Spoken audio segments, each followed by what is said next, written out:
Manifesto committee के chairman आदरणीय doctor CP Joshi ji, AICC के general secretary Babar Jitendra Singh ji, CWC के मेंबर हमारे पूर्व प्रदेशाध्यक्ष पूर्व मुख्यमंत्री आदरणीय सचिन पायलट जी,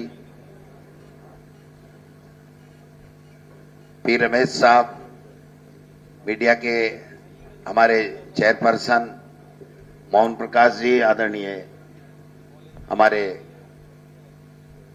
तिवारी साहब, आदरणीय मुकुल वासनिक साहब,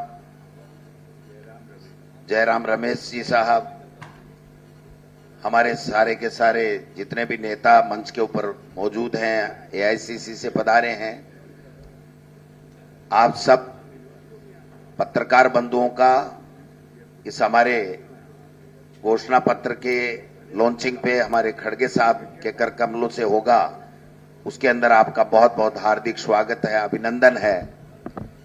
मैं केवल एक बात कहते हुए अपनी बात समाप्त करूंगा कि कांग्रेस पार्टी वो पार्टी है जो कहती है वो करती है।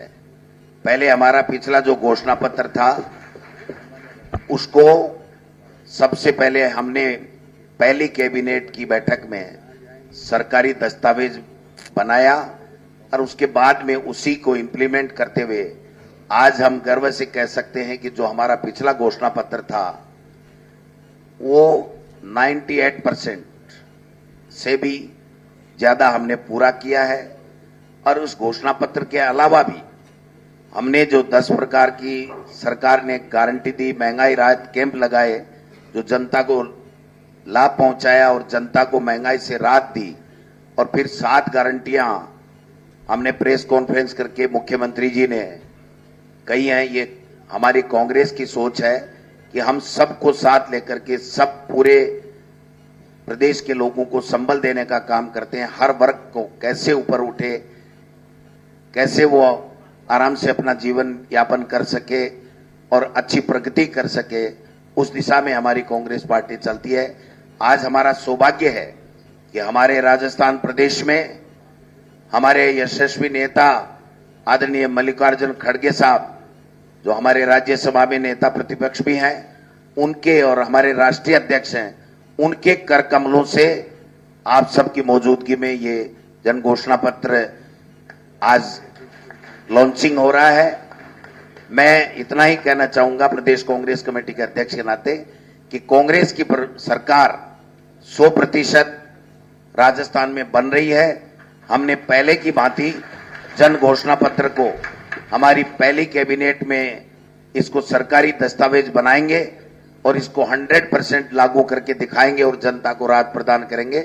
मैं पुनः खड़गे साहब का और तमाम जितने भी हमारे सीनियर लीडर्स आए हैं उनका और पत्रकार बंधुओं का और जितने भी कांग्रेस पार्टी के कार्यकर्ता पदाधिकारी यहां पर मौजूद हैं उनका सबका बहुत बहुत स्वागत करता हूं, अभिनंदन करता हूं। धन्यवाद। जय हिंद, जय कांग्रेस। धन्यवाद सर। मैं आमंत्रित करता हूं आदरणीय यशस्वी मुख्यमंत्री श्री अशोक गहलोत जी। मैं आमंत्रित करता हूं हमारे जो मैनिफेस्टो कमेटी के चेयरमैन हैं आदरणीय सीपी जोशी साहब, आप संबोधित करें और प्रकाश डालें। अखिल भारतीय कांग्रेस कमेटी के अध्यक्ष सम्मानीय खड़गे साहब, राजस्थान के मुख्यमंत्री सम्मानीय गहलोत साहब, प्रदेश कांग्रेस कमेटी के अध्यक्ष डोटासरा जी, मंच पर बैठे हुए मेरे साथ अन्य वरिष्ठ नेतागण, उपस्थित भाइयों बहनों पत्रकार साथियों, मुझे घोषणा पत्र के अध्यक्ष के रूप में इस घोषणा पत्र के डॉक्यूमेंट को आप सबके सामने माननीय अध्यक्ष महोदय जी के कर कमलों से समर्पित करने का जो सौभाग्य मिला है, उसके लिए मैं प्रदेश कांग्रेस कमेटी का बहुत बहुत आभार व्यक्त करता हूं। माननीय मुख्यमंत्री जी ने लंबे समय तक 2030 का विजन लेकर राजस्थान के अलग अलग सेक्शन के लोगों के साथ इंटरेक्ट किया। करीब 3.5 करोड़ लोगों ने अपने अपने सजेशन दिए। मोटे तौर पर ये जो हमारा घोषणा पत्र है वो मिशन 2030 को लेकर जो हम चल रहे हैं उसको आधार बनाकर हमने इसको बनाया है। आपने स्वयं ने देखा होगा कि सरकार ने 10 गारंटी दी और उसके बाद हमने 7 गारंटी दी और हमने निर्णय किया है कि जो 2030 का जो विजन है हमारा, उसकी कुछ प्राथमिकता को हम प्राथमिकता के आधार पर लेंगे। ये घोषणा पत्र पूरा डॉक्यूमेंट जब आपके पास आएगा तब आपको डिटेल सब चीजें मिल जाएगी, किस तरह से हमने डॉक्यूमेंट में किन किन सेक्टर में किस तरह से हम आगे बढ़ने का काम करेंगे। मैं खास तौर से ये कहते हुए मुझे प्रसन्नता है कि राजस्थान की सरकार को और अशोक जी गहलोत को ये सबसे बड़ा श्रेय जाता है कि उन्होंने जन घोषणा पत्र को आधार बनाकर गवर्नेंस किया।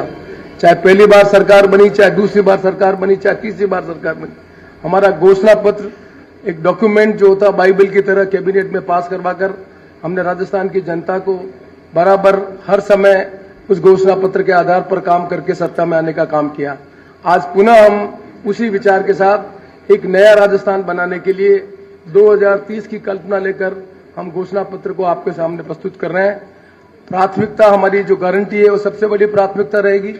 और खास तौर से मुझे ये कहते हुए बहुत प्रसन्नता है माननीय अध्यक्ष जी कि हिंदुस्तान के इतिहास में पहली बार महिला को सशक्तिकरण कर और सम्मान करने के लिए जो निर्णय किया गया है कि हमारी गृह लक्ष्मी योजना के अंतर्गत हम हर गृह मुखिया को 10,000 रुपये प्रतिवर्ष जो उसको देंगे, ये एक ऐसा अद्भुत निर्णय है जिसकी कल्पना वो लोग कर सकते हैं जिनके गरीब परिवार के चलाने का काम जो घर की मुखिया करती है, किस तरह से वित्तीय संसाधनों की व्यवस्था करती है। मैं समझता हूं कि हमारे समाज में से बहुत से परिवार हैं जिनको 10,000 रुपये की एक मुश्त राशि उपलब्ध भी नहीं होती है और उनको ब्याज पे पैसा लाना पड़ता है और तकलीफ में जिंदगी निकालनी पड़ती है।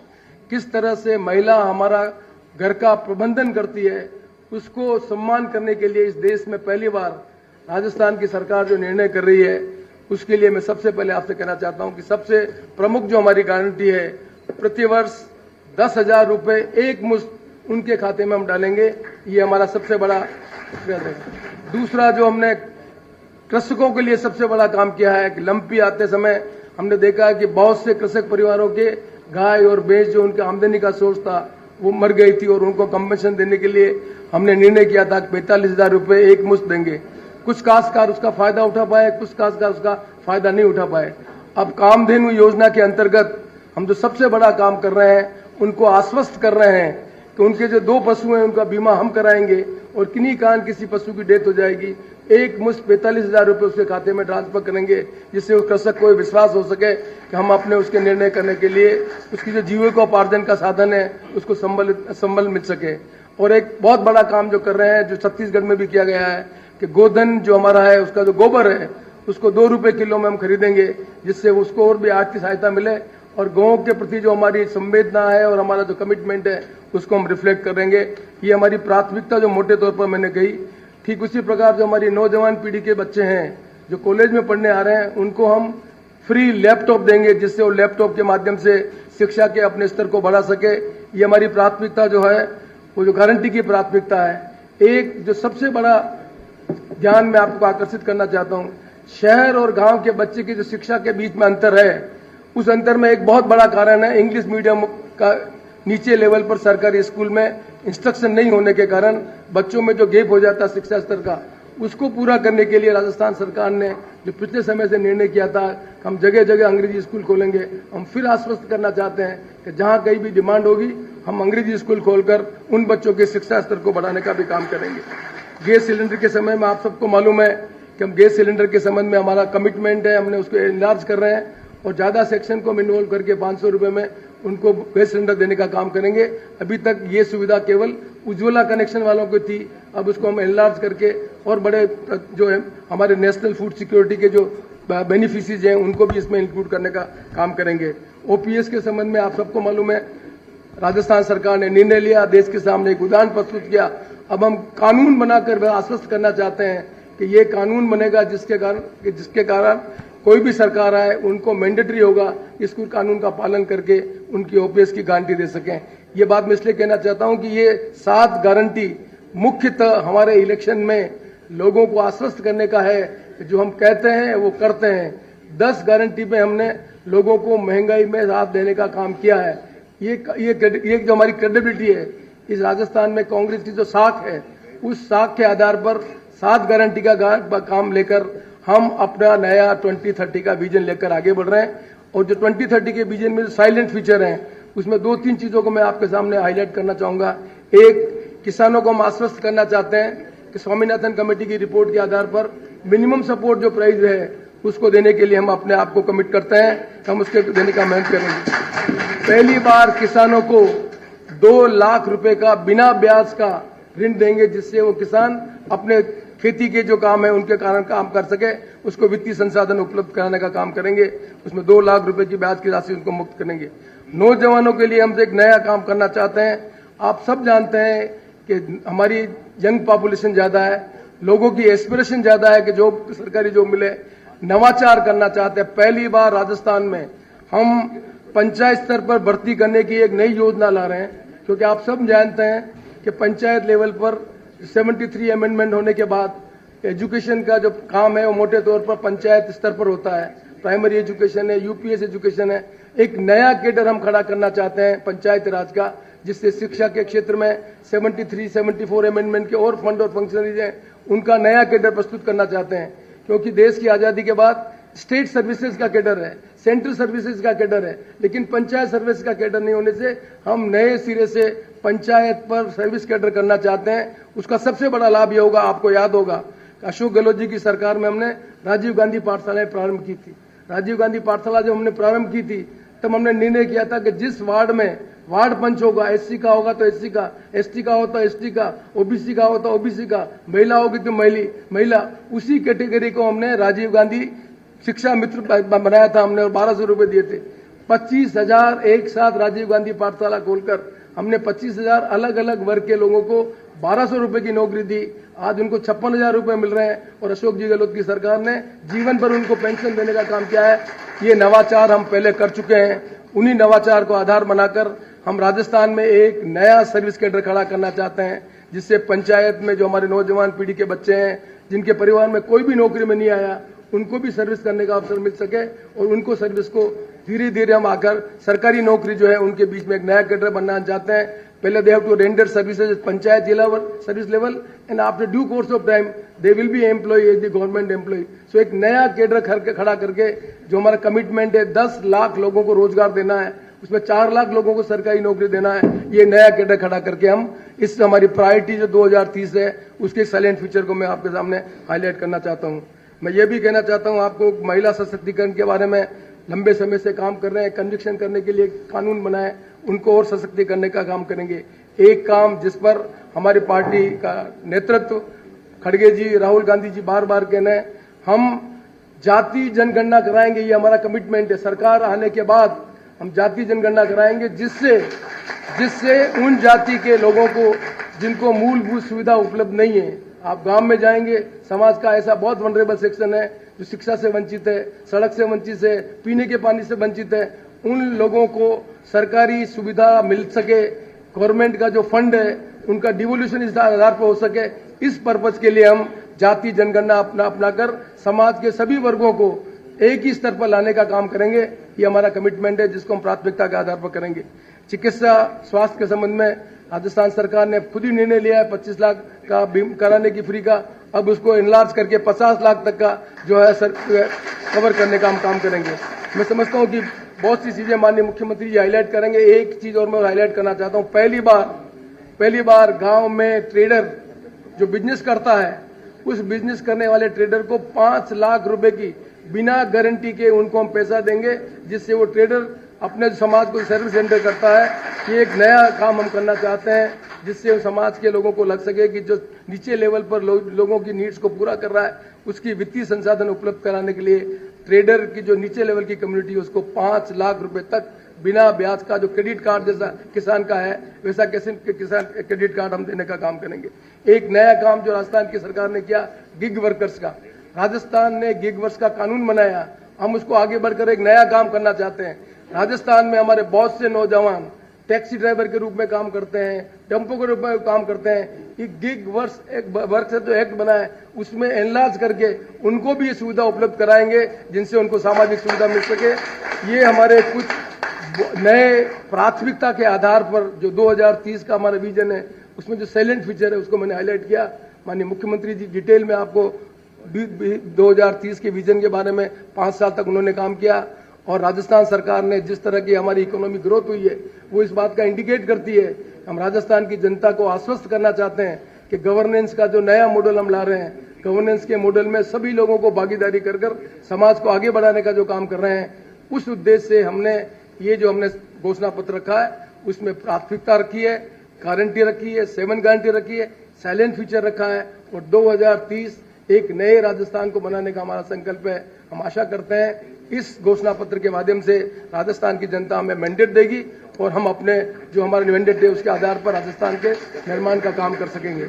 मैं एक बार पुनः उन सब साथियों को बहुत बहुत धन्यवाद देता हूं जो मेरे साथ मैनिफेस्टो कमेटी में बैठकर उन्होंने काम दिया, उन्हें सजेशन दिया, उनका आभार व्यक्त करता हूं। और 3.5 करोड़ लोगों ने राजस्थान के अलग अलग समाज के लोगों ने जो सजेशन देकर विजन का जो डॉक्यूमेंट बनाने में मदद की, मैं एक बार पुनः घोषणा पत्र का अध्यक्ष होने के नाते उनके प्रति भी आभार करता हूं। प्रदेश कांग्रेस कमेटी के अध्यक्ष, मुख्यमंत्री जी और कांग्रेस कमेटी के सभी कार्यकर्ताओं के प्रति बहुत बहुत आभार व्यक्त करता हूं। आशा करता हूं हम सब मिलजुल कर इस घोषणा पत्र के माध्यम से राजस्थान की जनता को आश्वस्त कर पुनः सत्ता में आकर जनता की सेवा करेंगे। धन्यवाद, नमस्कार। धन्यवाद सीपी जोशी साहब, आपने घोषणा पत्र के मुख्य अंशों पर प्रकाश डाला, आपका बहुत बहुत आभार। मैं अब आमंत्रित करता हूं आदरणीय मुख्यमंत्री जी अपने विचार प्रस्तुत करें। परम आदरणीय खड़गे साहब, गोविंद दोतात्रा जी, डॉक्टर सीपी जोशी जी, अध्यक्ष मैनिफेस्टो कमेटी, सचिन पायलट जी, जयराम रमेश जी, मुकुल वासनी जी, पवन जितेंद्र सिंह जी, मोहन प्रकाश जी, नासिर हुसैन साहब, प्रमोद तिवारी जी, पवन खेड़ा जी, सुप्रिया सिंह नित्य, जीतू पटवारी जी, कर्नल रोहित सिंह जी और तमाम मेरे प्यार के साथियों और भाइयों और बहनों, सबसे पहले मैं डॉक्टर सीपी जोशी को, इनकी पूरी टीम को बधाई देना चाहूँगा कि बहुत अच्छी मेहनत करी है। समग्र रूप में इसको पेश किया जा रहा है मैनिफेस्टो को। ये तो जब आपके हाथ में कॉपी आएगी, आप पढ़ेंगे तब इसका विश्लेषण करने का वक्त मिलेगा। अभी तो मैनिफेस्टो लॉन्च हो रहा है। साइलेंट फीचर आपको कुछ बताए हैं अध्यक्ष जी ने, जो हमारे मैनिफेस्टो कमेटी के हैं, और विस्तार से सब पॉइंट दिए गए इसके अंदर। और जैसा कहा गया कि जो मिशन 2030 हमने लॉन्च किया था, करीब 3 करोड़ 32 लाख लोगों ने ऑफलाइन ऑनलाइन अपनी राय दी थी। उसका डॉक्यूमेंट तैयार करके हम लोगों ने उसको भी लॉन्च कर दिया। वो भी आधार है इस मैनिफेस्टो का, सारे पार्ट इसके अंदर आए भी हैं। मैं संक्षिप्त में आपको खाली इतना ही कहना चाहूँगा, क्योंकि अभी तो हम लोगों को जाना भी है टूर के अंदर। खड़गे साहब बता रहे हैं मैनिफेस्टो लॉन्च करने के लिए, उससे समझ सकते हैं कि कांग्रेस किस गंभीरता के साथ में मैनिफेस्टो को इम्पोर्टेंस देती है। हमारी गवर्नमेंट 25 साल पहले जब आई थी तो पहली बार मैंने प्रयोग किया, मैनिफेस्टो पार्टियां निकालती है, चुनाव के बाद में उनको कोई याद नहीं करता, पब्लिक भी याद नहीं करती थी। हमारी सरकार पहली सरकार थी जिससे मैंने मैनिफेस्टो को 98 के अंदर कैबिनेट की मीटिंग बाकायदा रखा और ये कहा इस मैनिफेस्टो के जो वादे किए हैं वो हमने जनता के सामने पेश किए थे। उसके आधार पर ये मैनिफेस्टो बना है। आपकी ड्यूटी चीफ सेक्रेटरी ड्यूटी है। अब आप मैनिफेस्टो जो है इसको आप किस प्रकार से अपने पास रखें, आधार पर फैसले हो, सेक्रेटरीज के भी, कलेक्ट्रेट के भी और तमाम अधिकारी के। मुझे याद है उस वक्त में एक्स्ट्रा कॉपी छपानी पड़ी थी, वो जमाना था। तो आप समझ सकते हैं कि मैनिफेस्टो को महत्व देने का काम देश के अंदर किसी ने किया पहली बार, तो राजस्थान सरकार ने किया था, कांग्रेस सरकार ने किया था। और इसीलिए आज 96% तक हम मैनिफेस्टो पूरा कर पाए हैं, क्योंकि हमारी सोच जो है वो है कि वादा करो मत, ये खड़गे साहब भी कहते हैं, राहुल गांधी भी कहते हैं, करो मत, करो तो निभाओ। पूरी झलक है कि हम 96 तक दे गए इसको। अब मैं आपको, वैसे तो मैंने कानून के अच्छे बनाए हैं, आज राजस्थान की चर्चा पूरे देश में हो रही है हमारे कानूनों की, हमारी स्कीमों की, हमारे गारंटीज की। पर कानून जो राइट टू हेल्थ का कानून देश में कहीं नहीं बना है। मिनिमम इनकम गारंटी एक्ट कहीं नहीं बना है। गिग वर्कर्स एक्ट का तो मिस्टर मैथ्यू का आर्टिकल पढ़ा मैंने एक्सप्रेस के अंदर, उसने कहा कि ऐसा कानून हिंदुस्तान में हर राज्य में बनना चाहिए और दुनिया के मुल्कों में बनना चाहिए। राजस्थान जैसा कानून आप सोच सकते हैं, उस कानून के लिए इम्पोर्टेंट है। पेपर लीक के जो इश्यू बना रहे हैं, जो पूछो हिंदुस्तान में किस राज्य ने लोगों को अरेस्ट किया, कार्रवाई करी और कानून पास कर दिया? आजीवन कारावास। आजीवन कारावास हिंदुस्तान में कहीं नहीं पास हुआ जो हमने कानून बनाया है, पेपर लीक वाला भी। एडवोकेट प्रोटेक्शन एक्ट, एडवोकेट्स का राय थी कि प्रोटेक्शन एक्ट लागू होना चाहिए, वो भी हमने पास कर दिया। अब रुक गया है राज्यपाल के बाद में, केंद्र के बाद में, अलग बात है। किसानों की जमीनें कुर्क नहीं हो सके। अब आयोग बनेगा हाईकोर्ट जज की अध्यक्षता के अंदर, सुनवाई होगी, उसके बाद फैसला होगा। इस प्रकार का ये भी क्रांतिकारी कानून बनाएगा। अब मैं आपको संक्षिप्त में कहना चाहूंगा कि जो हमारी स्कीम आ रही है एक के बाद एक, इसका आधार क्या है? क्योंकि ये स्वाभाविक क्वेश्चन होता है कि एक के बाद एक, एक के बाद एक, एक के बाद एक। शानदार तो स्कीम आई है, शानदार गारंटी दी जा रही है। तो मैं कहना चाहूंगा आपको कि जो सामाजिक सुरक्षा हमारा मोटो भी है, सोशल सिक्योरिटी, हम तो मांग करते हैं केंद्र सरकार से। पूरे देश में राहुल गांधी जो लेके आए थे न्याय योजना 6000 वाली, उसका विस्तार करते हुए राइट टू सोशल सिक्योरिटी मिले देशवासियों, हर परिवार को दुनिया के मुल्कों की तरह मंथली पैसा मिले। हमने यहाँ 1 करोड़ लोगों को हम लोग पेंशन दे रहे हैं 1000 रुपये। तो मैं कहना चाहूंगा कि इस प्रकार से जो हमारी सोच है वो देश के लिए आवश्यक है। हम विश्व गुरु बनने की बात करते हैं, कुपोषण यहाँ पर है, भूखमरी यहाँ पर है, कैसे आप बनोगे विश्व गुरु? इसको संभालो। पहले 4 कानून पास किए सोनिया गांधी जी ने और मनमोहन सिंह जी ने, right to education, food security act, information और नरेगा का 5वां कानून पास हो, right to social security. Rajasthan की स्थिति हमने जो जिस रूप में मैनेज की है आर्थिक रूप से, उस पर आप सबको गर्व होगा, प्रदेशवासियों को। 5 साल के आर्थिक हालातों की बात करें तो राजस्थान में प्रति व्यक्ति आय जो है 46.48% की बढ़ोतरी हुई है राजस्थान के अंदर। 2017-18 के अंदर प्रति व्यक्ति आय जो है, जब सरकार बीजेपी की थी तो हम देश में 30वें स्थान पर थे प्रति व्यक्ति आय के अंदर। आज हम 12वें स्थान पर आ गए हैं। ये हमारा बहुत बड़ी उपलब्धि है, 30 से 12वें स्थान पर। और 2030 तक प्रति व्यक्ति आय देश में नंबर 1 बने, ये हमारा सपना है, जो हमारा मिशन 2030 है उसमें। नंबर 2, 2021 के अंदर हमारी स्टेट जीडीपी की दर 19.50 तक पहुंच गई, जो एक दशक के अंदर सर्वाधिक है। पूरे दशक में 10 साल के अंदर 21-22 में जीडीपी की विकास दर 90.50% तक पहुंच गई है राजस्थान की। ये सर्वाधिक है यहाँ पर एक दशक के अंदर। प्रदेश में खाद्यान्न उत्पादन जो है 22 के अंदर 8.10% की बढ़ोतरी हुई है, जो राष्ट्रीय दर से दुगनी है। नेशनल एवरेज से दुगनी होना बड़ी बात है उत्पादन खाद्यान्न का राजस्थान के अंदर 2022 के अंदर। बीजेपी सरकार में मैन्युफैक्चरिंग सेक्टर में 12वें स्थान पर थे हम लोग, आज हम 7वें स्थान पर आ गए। पीपल फ्रेंडली टैक्स रिफॉर्म्स के कारण से जो हमने रिफॉर्म्स किए थे उसका फायदा मिला हमें। 21-22 में 24.5% और 22-23 में 16.7% की बढ़ोतरी हुई है, जो 13-14 के बाद सर्वाधिक बढ़ोतरी है टैक्स रिफॉर्म के बाद रेवेन्यू की राजस्थान के अंदर। जब रेवेन्यू आ रही है उसका फायदा हम ले रहे हैं, इसीलिए हमारी अर्थव्यवस्था इन वर्ष 15 लाख करोड़ की हो जाएगी। इन सब कारणों से हमारी अर्थव्यवस्था इस साल के अंत तक 15 लाख करोड़ की हो जाएगी और हम अगले 7 साल जो 2030 की बात की है वहां हमारा लक्ष्य 30 लाख करोड़ तक ले जाने का लक्ष्य रखा गया है।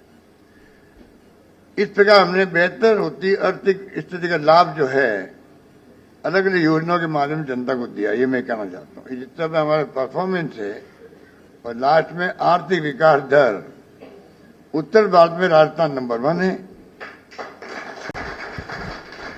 पूरे देश के अंदर बड़े राज्यों में नंबर 2 है। नंबर 1 आंध्र प्रदेश 11.4% और 11.04% राजस्थान है। नंबर 2 है देश के अंदर और उत्तर भारत में नंबर 1 हम लोग हैं आर्थिक विकास दर में।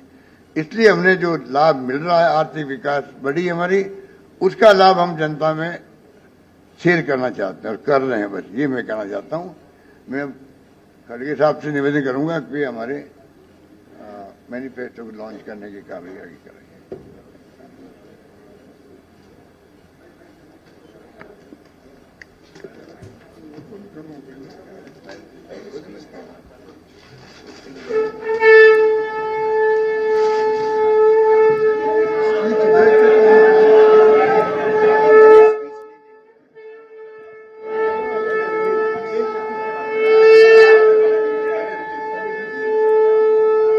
पत्र जारी कर दिया है। ये बड़ी खबर, तस्वीरें लगातार आपको पीसीसी वॉर रूम से दिखा रहे हैं। इस दौरान घोषणा पत्र कमेटी के अध्यक्ष सीपी जोशी ने घोषणा पत्र जारी करते हुए कहा कि विजन 2030 को आधार बनाकर मैनिफेस्टो तैयार किया गया। महिला सशक्तिकरण से शुरुआत की गई गृह लक्ष्मी योजना के तहत 10,000 प्रति वर्ष महिलाओं को दिया जाएगा। पशुपालकों के लिए कामधेनु योजना के तहत 2 पशुओं का बीमा और मौत होने पर मुआवजा देने की बात कांग्रेस की ओर से कही गई है। गोधन के तहत गोबर खरीदना, फ्री लैपटॉप का वादा भी किया गया है। स्टूडेंट्स को फ्री लैपटॉप दिया जाएगा। इंग्लिश मीडियम स्कूल खोलने का ऐलान कांग्रेस की ओर से मैनिफेस्टो में किया गया है। गैस सिलेंडर 500 में सभी को देने का वादा, साथ ही साथ ओपीएस पर कानून बनाने का भी आश्वासन दिया गया है। 7 गारंटी को लेकर आश्वस्त किया गया। इस दौरान सीपी जोशी ने कहा कि कांग्रेस जो कहती है वो करती है। महंगाई कम करने के लिए कांग्रेस ने काम किया। किसानों को एमएसपी के लिए आश्वस्त किया गया। वित्तीय संसाधन देने का वादा किया गया। 5 लाख तक क्रेडिट कार्ड देने का ऐलान कांग्रेस की ओर से किया गया। ये तमाम बड़ी बातें आपको बता रहे हैं कांग्रेस की मैनिफेस्टो में, जिन्हें शामिल किया गया है। नौजवानों के लिए रोजगार और पंचायत स्तर पर भर्ती शुरू करने का भी वादा किया है।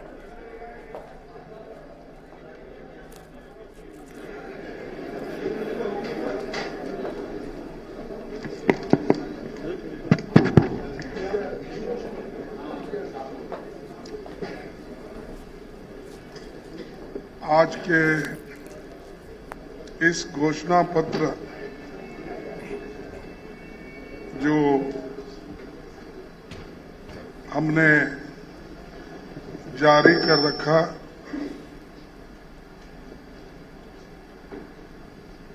यहाँ के उपस्थित इस मंच पे बैठे हुए राजस्थान के मुख्यमंत्री श्री अशोक गहलोत जी, गोविंद सिंह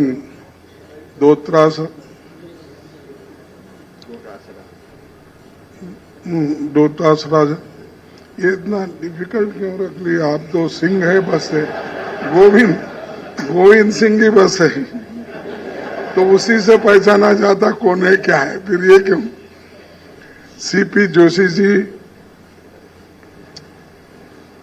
जयराम रमेश जी, मुकुल वासनिक जी, सचिन पायलट जी, प्रमोद तिवारी जी, जितेंद्र सिंह जी, मोहन प्रकाश जी, नासिर हुसैन जी और इस मंच पे बैठे हुए साथियों, और यहाँ पर जो हमारे पार्टी के अन्य नेता हैं, और खासकर इस समारोह में घोषणा पत्र डिक्लेरेशन में उपस्थित मेरे मीडिया के भाइयों, अभी इस घोषणा पत्र में क्या है इसका हमारे पीसी जोशी साहब ने पूरा आपको बताया। सीपी जोशी साहब जितने मेन पॉइंट्स थे वो सभी उन्होंने माध्यम के साथ सामने भी रखा और यहाँ उपस्थित सज्जनों के सामने भी रखा। जो काम हमने पहले किया वो भी उन्होंने बताया और जो करने जा रहे हैं वो भी उन्होंने बताया है। तो मेरा काम बड़ा आसान हो गया, क्योंकि जो कुछ बोलना था उन्होंने बोला, जो कुछ बचा कुचा था तो चीफ मिनिस्टर बोल दिए। तो इसीलिए ऐसे ज्यादा वक्त मैं आपका लेना नहीं चाहता, क्योंकि मेरे को फिर उदयपुर यहाँ से निकलना है। मैं एक ही बात कहूंगा कि ये राजस्थान कांग्रेस का मजबूत गढ़ है। आज से नहीं, 1926 में कांग्रेस पार्टी ने पहली बार सेंट्रल लेजिस्लेटिव असेंबली के घोषणा पत्र जारी की थी। तब से ही हम वही वायदे करते हैं जो पूरा कर सके, जिसे अमली जामा पहना जा सके।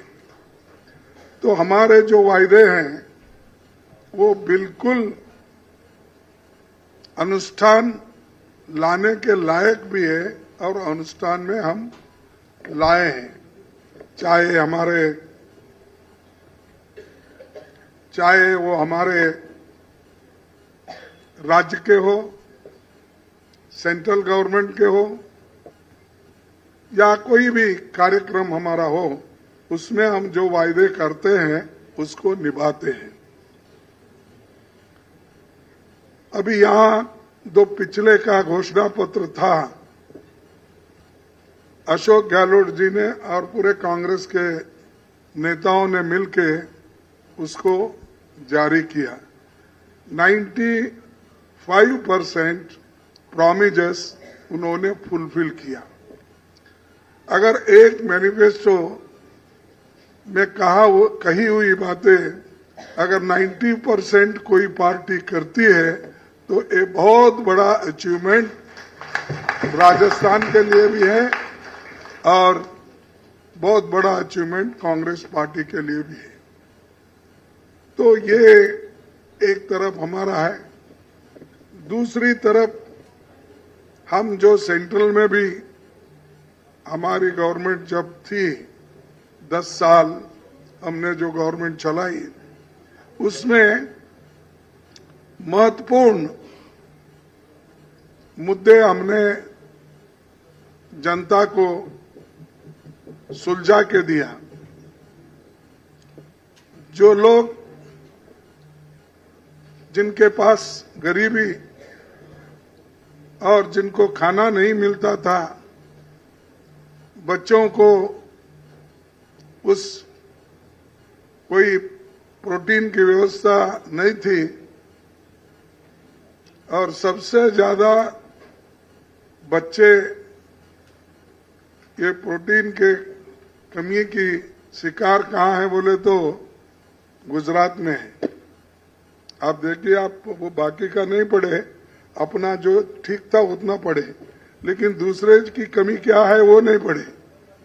गुजरात में बहुत से कमियां हैं, जिस जगह से कम 13 साल, 13.5 साल एक व्यक्ति चीफ मिनिस्टर रहा, वही व्यक्ति इस देश का प्रधानमंत्री 10 साल रहा, वो अपने ही स्टेट में नहीं कर सका। वजह क्या है कि कमिटमेंट नहीं है। जिसके पास कमिटमेंट है, गरीबों के लिए दर्द है, वो लोग किसी न किसी हालत में करते हैं। जब हम मनरेगा स्कीम लाए थे, तब बहुत ने लोगों ने टीका की, बीजेपी के लोग भी टीका किए, आर्थिक दृष्टि से जो एक्सपर्ट थे वो भी टीका किए। ये कहां से लाएंगे, कहां देंगे, ये नहीं होने वाली बात है। ये सब आप सुने होंगे, देखे होंगे, लेकिन श्रीमती सोनिया गांधी जी ने करके दिखाया, मनमोहन सिंह जी ने करके दिखाया, यहां तक कि कई स्टेट में इसका पालन करके फ्री में राशन देने का काम शुरू किया, और उससे जनता को एक बल मिला, शक्ति मिला। यानी जब आपके हाथ को काम मिलता है, तो आदमी अपने स्वतंत्र जीवन चलाता है। और इसी मनरेगा को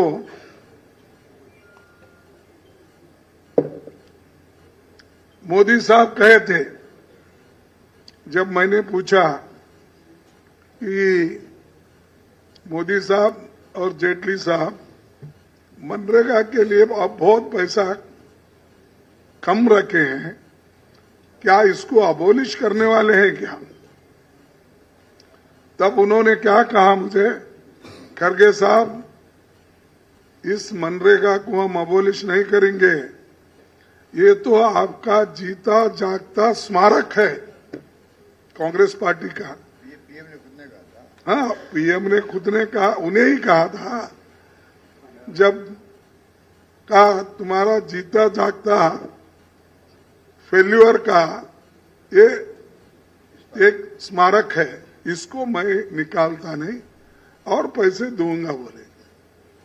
और थोड़े पैसे रख के बजट में, बाद में उनको जब सारे लोगों का, सारे स्टेट से जब प्रेशर आया, उसको बढ़ाना पड़ा। यानी खुद को उनको मालूम नहीं ये नरेगा चीज से कितने लोगों को फायदा होता है, कितने लोगों का पेट भरता है, कितने लोग जो पहले भूखे पेट सोते थे वो खाना खा के सोने लगे, जिनको काम नहीं मिलता था वो काम सरकार ने देने शुरू कर दिए। तो ये हमारा अचीवमेंट है। उसी ढंग से दूसरा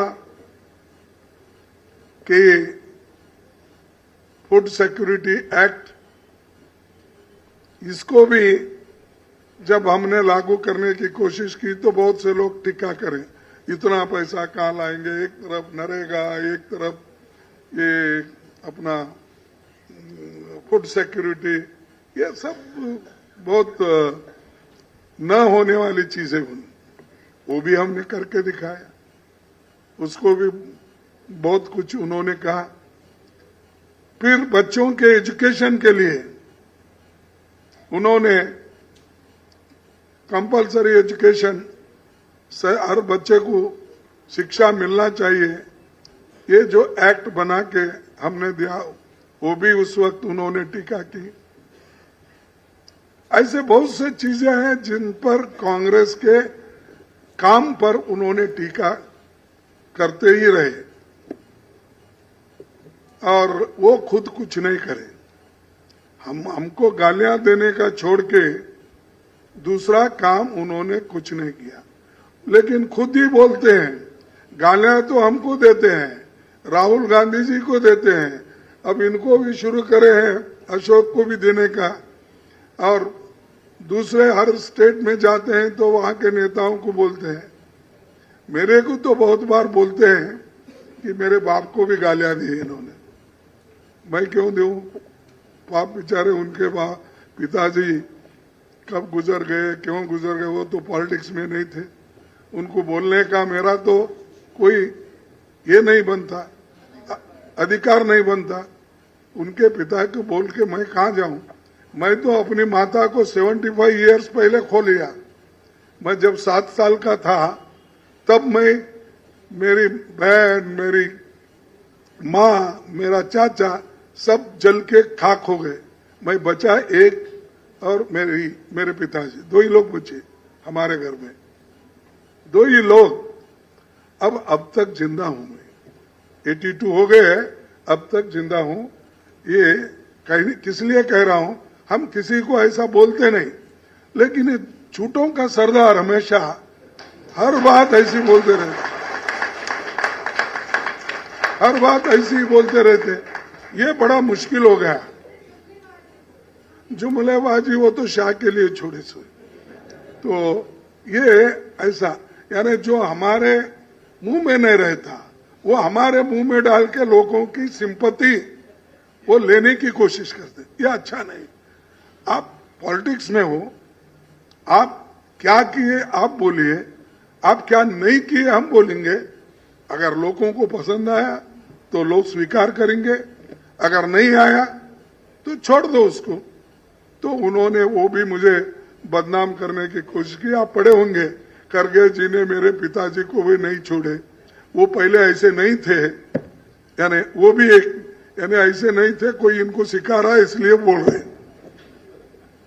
खैर जान दो, लेकिन मैं इसलिए बोलना पड़ा मुझे, हम जो गारंटीज सेंट्रल गवर्नमेंट में भी कहे थे, जैसा कि मनरेगा का, फूड सिक्योरिटी का, आरटीए का और हमारे एजुकेशन का, हेल्थ मिशन का, ये सब हमने किया।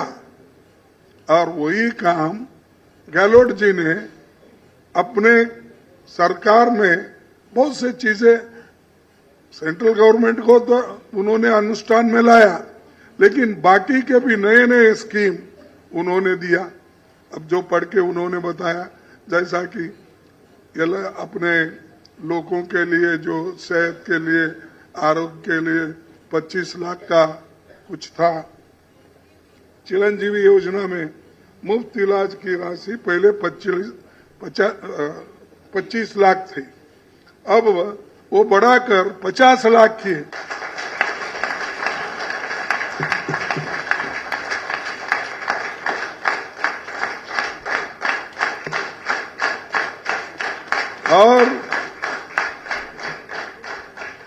और दूसरी बात, ये तो सेंट्रल का भी होगा, इनके 10 कार्यक्रम पहले के, अब के जो है 7 प्रोग्राम हम दे रहे हैं। वो क्या है? गृह लक्ष्मी गारंटी, गोधन 2 रुपए में किलो तो गोबरी खरीदेंगे, फ्री लैपटॉप, आपदा राहत, अंग्रेजी माध्यम से बच्चों को स्कूल में भेजेंगे, ओपीएस गारंटी जो सरकारी नौकरी में काम करते हैं उनके। अरे ये गारंटी, और एक सस्ता गैस सिलेंडर 500 रुपए। तो ये सब हम करने जा रहे हैं, बोल रहे नहीं, हम करने जा रहे हैं। लेकिन मोदी जी क्या किए?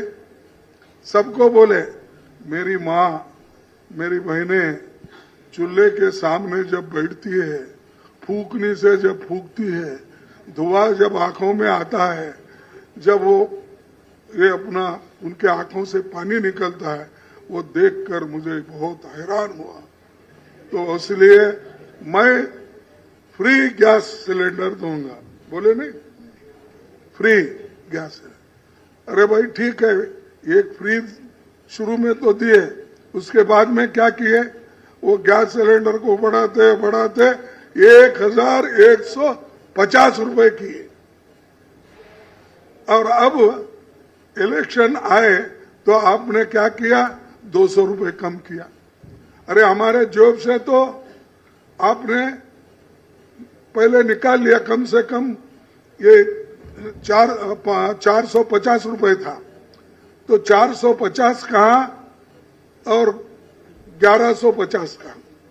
हमारे जॉब से इतना पैसा निकाल लिए आप, कम से कम 900 रुपए निकाल लिए।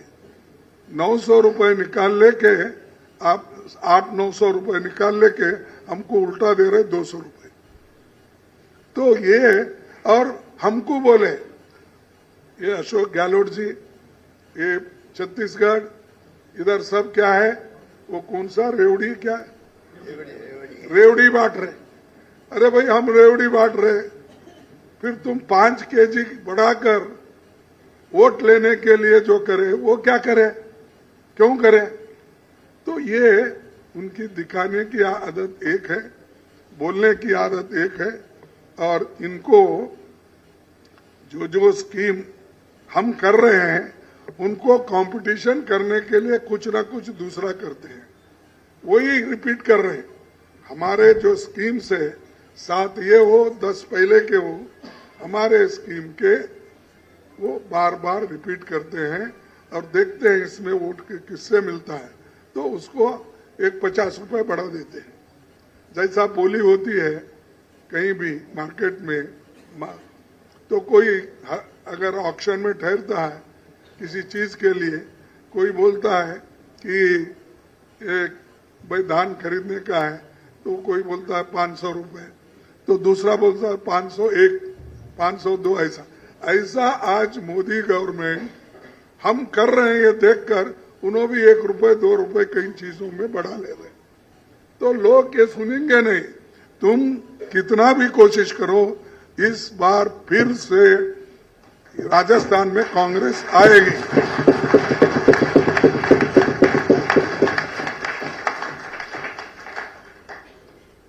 अब हम ये भी करेंगे, जैसा कि जोशी साहब ने बोला, देखो भाई सिर्फ राजस्थान के लिए नहीं, सारे हिंदुस्तान में हम जाति जनगणना करके रहेंगे। अगर हम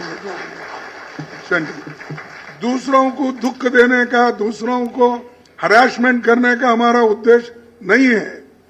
जो गरीब लोग हैं, गरीब तबके के लोग कहां ठहरे हैं, किस जगह पे है, आर्थिक दृष्टि से वो क्या है, और उनको जमीन कितनी है, पढ़े लिखे लोग कितने हैं, और ये सारी चीजें दुनिया को मालूम होना, गरीब इतने हैं उनके लिए क्या स्कीम, ये लागू करने के लिए हमने जातीय जनगणना शुरू की है। किसी को किससे हक छीनने के लिए नहीं, जो गरीब लोग हैं उनको कुछ देने के लिए हमने ये शुरू किया।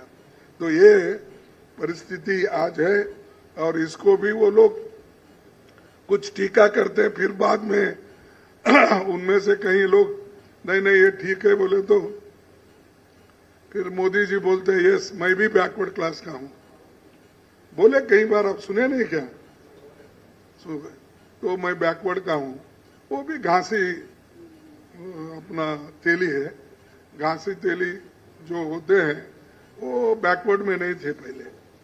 वो जब चीफ मिनिस्टर बने आहिस्ता से वो उसमें डाल दिए बैकवर्ड लिस्ट में। अब क्यों डाले वही भी, आप बैकवर्ड के बारे में कुछ नहीं समझते ना, समानता सबको बोलते हैं, तो आप करें क्या, अपने ही कम्युनिटी को गुजरात में घासी तेली बोल के बनाकर उसको बैकवर्ड में गपचुप डाल दिए।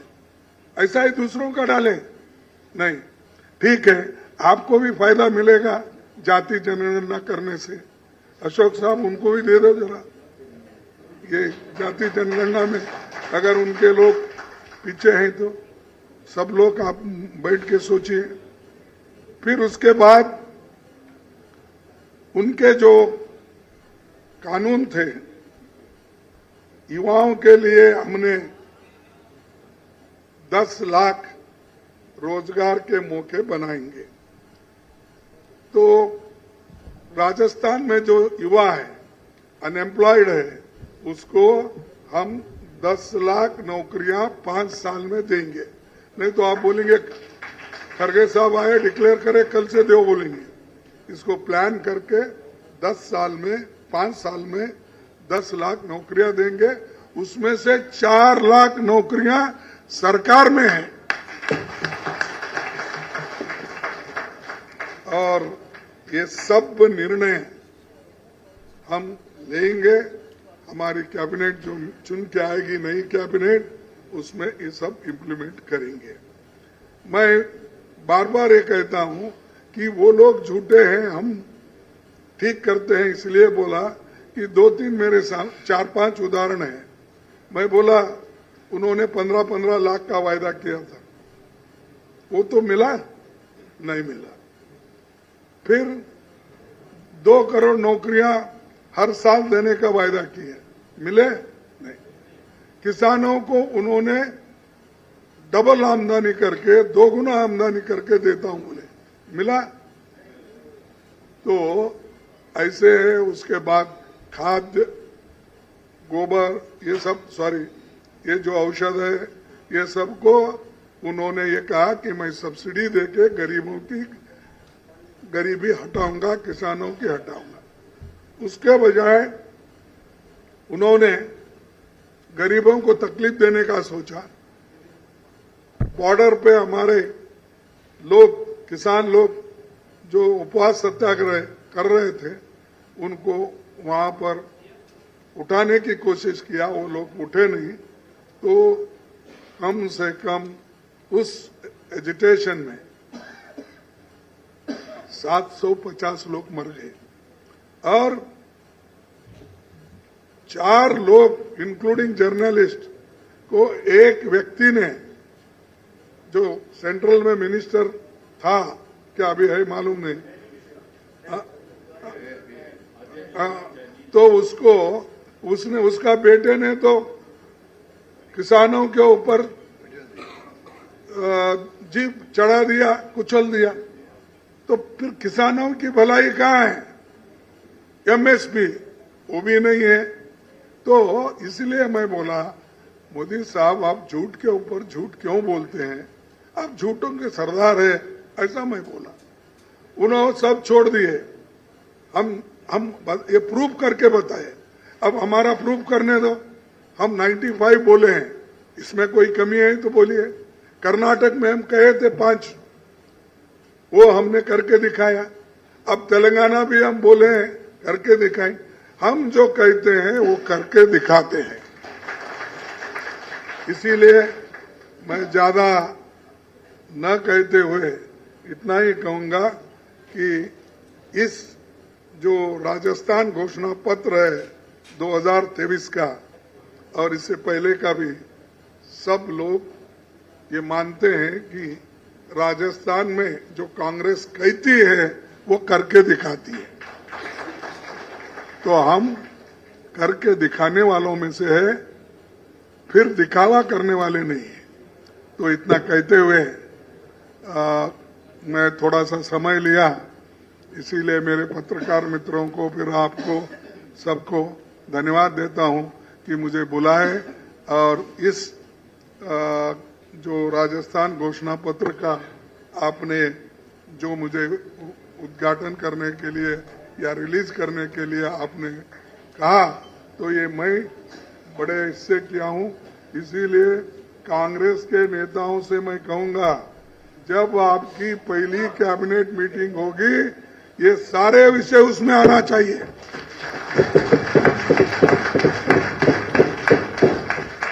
नहीं तो ऐसा नहीं होना, आप कहे आप उधर चले, मैं उद्घाटन करके इधर चला, ऐसा नहीं होना। आप पहले ही कैबिनेट में कर दीजिए। इसीलिए मैं आपको धन्यवाद देता हूं, आपने बुला के मुझे ये घोषणा पत्र रिलीज करने के लिए कहा। इतने कह के मैं इस मेरी भाषा को समाप्त करता हूं। बहुत बहुत आभार आदरणीय कांग्रेस अध्यक्ष महोदय, आपके आशीर्वाद वचन से हमें मार्गदर्शन प्राप्त हुआ।